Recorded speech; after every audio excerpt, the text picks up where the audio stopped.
Hello! Hello, hello! Good evening po. Magandang gabi po sa inyong lahat-lahat dyan.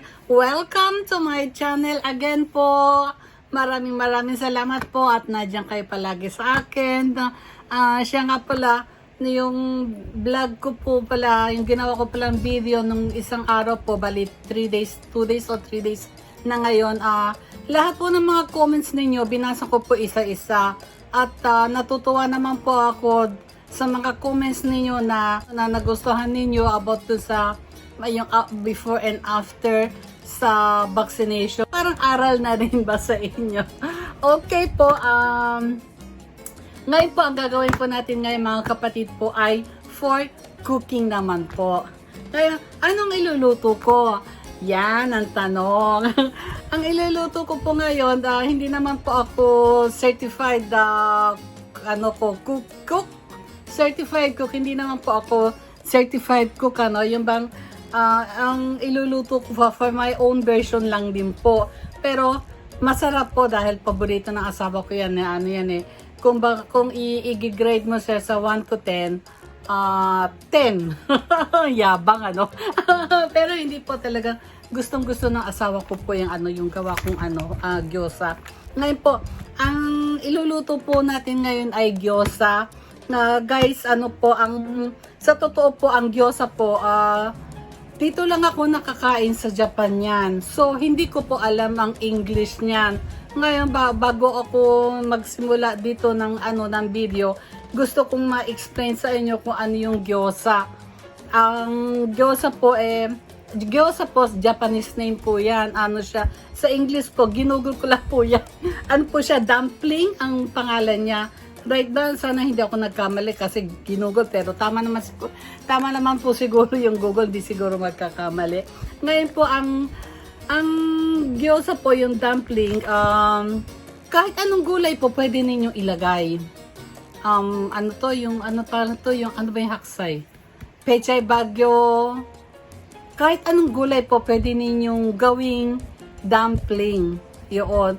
Ngayon, ang ginagawa ko po palagi ay yung bang, cabbage and nira. And ang nira po Japanese po ang pangalan niya, nira. Sa English po niya ito rin, ginugol ko din po siya. Garlic flat chives. Tama ba yung pronunciation ko? Chives. Po siya, Chinese din siya, yun. Ang nira po, maganda po sa katawan. Ngayon, hahaba kasi yung video natin kung i-explain ko sa inyo kung ano ang nakukuha sa nira, sa garlic chives, i-google nyo na lang po. Nasa Google po yan. Okay? Sige po, mag-start na po tayo. Punta po tayo sa kusina. Sige po. Ayan po mga kapatid, mag-i-start na po kung maghiwa-hiwa ng mga gulay. Ito po ang tinatawag na nira po siya, yung garlic flat chives. Ganito po siya, tignan nyo po mga kapatid. Siya, flat siya, di ba? Ngayon, ang hiwa po niya, teka, hugasan ko muna ha.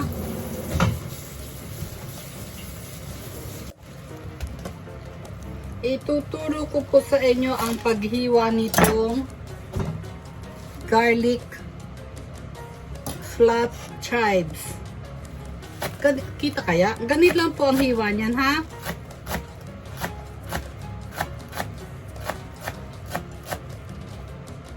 Tingnan nyo, ganyan lang po siya ang hiwa niya. Tingnan nyo ganyan yan, di ba? Po, alam niyo ang mura-mura po nito, lang to? Siguro kung sa natin 50 pesos. Na siya, kung baga sa luma. Hindi naman siya luma, na total luma siya, no?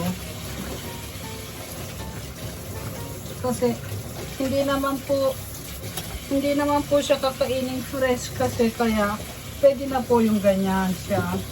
Tapos alisin na lang ba? Tabas-tabasin na lang ba? Ganon.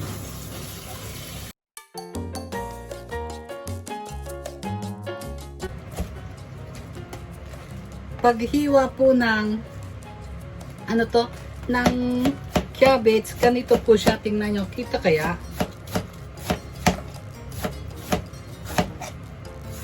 Yung ninyi ko na turo ng friend ko na pwede daw ano ang ninyi ko. Ang bawang pwede daw ano tawag to? I-freezer. Alam nyo mga kapatid, ang mahal-mahal po ng ano ngayon, ng bawang. Kaya tama-tama, sinabi ng friend ko, ang bawang daw, pwedeng i-freezer. Kaya ayun, i-freezer ko po siya.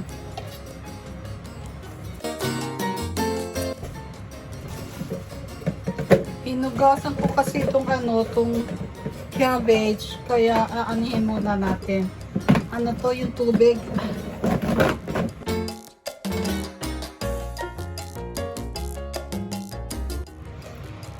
Tapos yan po itong ano ba itong shoga. Ito pong luya, pwede rin po ninyo i-freezer to. Basta hiwain nyo na yung mga ganyan siya. Tapos ilagay nyo siya sa Tupperware na maliit, and then i-freezer nyo po. Ang kamatis din po, pwede po ninyo i-freezer dahil kagaya nito kasi hindi na siya pwede makain ng gano'n, ng fresh pa kasi medyo malambot na. So ang ginawa ko po, piniriser ko po siya para kung halimbawa magsisigang ako, yan, ganyan. Bali, ilalagay ko na siya doon sa loob ng ng ilulutuin ko.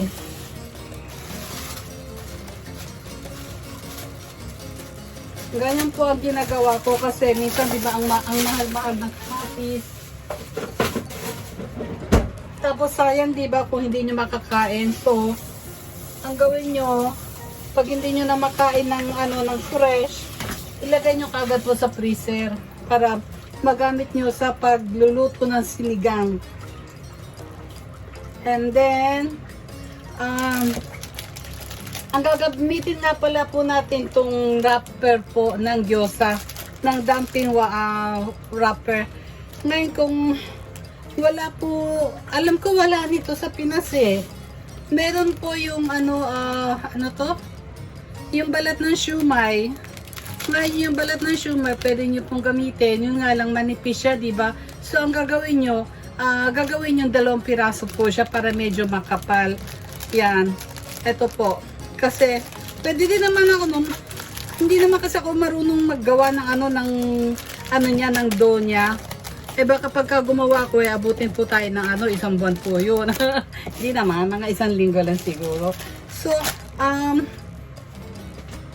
po yung yung cabbage at saka yung lira, and then lalagyan po natin ng ayan, giniling.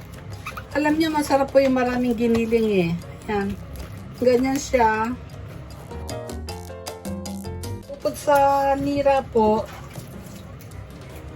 masarap po lagyan siya ng maraming bawang.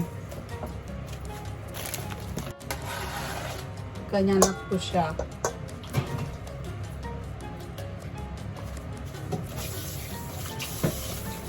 And then, before tayo mag-umpisa, linisin ko muna itong itong lababo.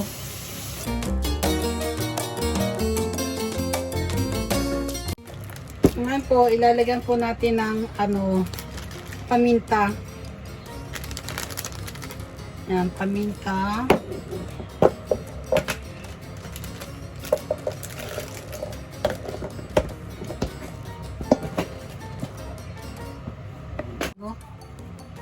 Paminta, ano ba yan? And then, ano ba yung lalagay ko? Asin.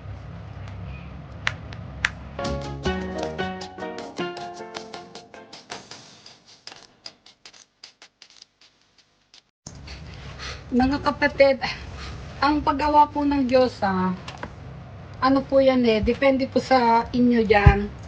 Kasi baka mamaya may makapanood po nitong paggawa ko ng gyoza, may magsabi na, ay hindi ganyan ang paggawa. Ako po, buhat nang nag-start ako gumawa ng gyoza ko at na pinakain ko yung asawa ko ng gyoza ko, eto na po ang nakasanayan kong gawi.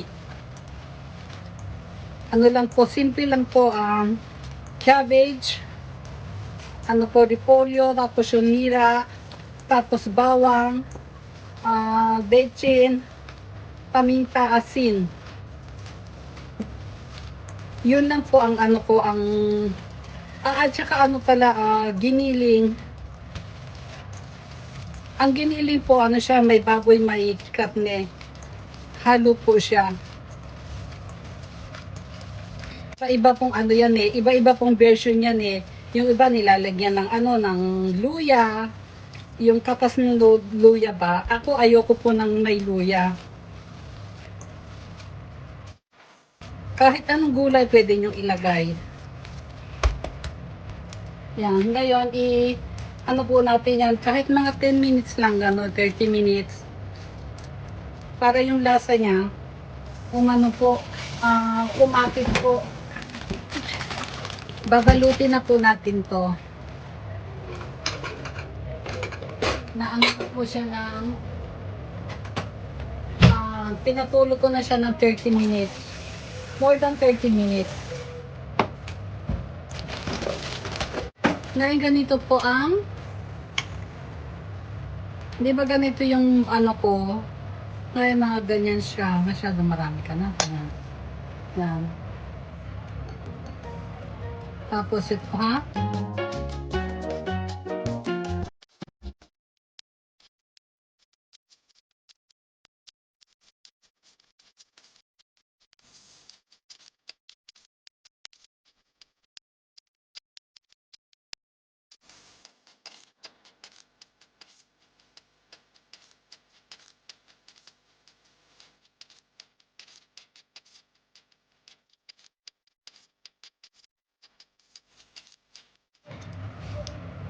Ang mahirap lang dito itong ano eh.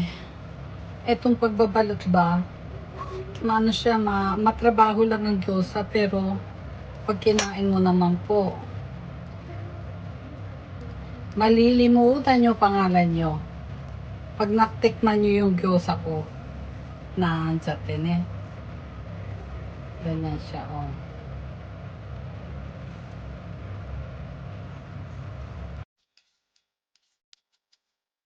Hello po ulit. Hello po ulit. Natapos na po ako magluto. Hindi ko naipakita sa inyo kung paano ang pagprito ng gyoza. Dahil yung asawa ko po nakatulog po. Kaya hindi ko na po ako nakapagprito. Okay po. Thank you so much po. Maraming salamat po. Sana po magustuhan po ninyo ulit itong video na ito. Ginawa ko po ito para sa inyo po. Thank you. Bye-bye. Ingat po lahat kayo. Bye-bye. For watching. Please like and subscribe. Thank you. Bye-bye.